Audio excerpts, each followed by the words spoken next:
আসসালামু আলাইকুম রহমতুল্লাহি বারাকাতু। আজকে সূরা ইখলাস এর অর্থ সহ শুনব।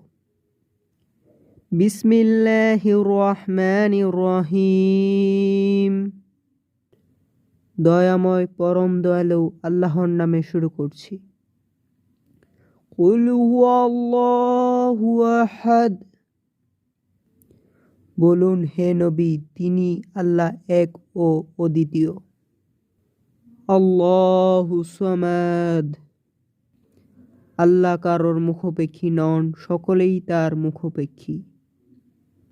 লাম ইয়ালিদ ওয়া লাম ইউলাদ। তিনি কাউকে জন্ম দেননি এবং তাকেও জন্ম দেওয়া হয়নি। ওয়া লাম ইয়াকুল্লাহু কুফুয়ান আহাদ। আর তার সমতুল্য কেউ নেই। আসসালামু আলাইকুম রহমতুল্লাহি ওয়া বারাকাতুহু।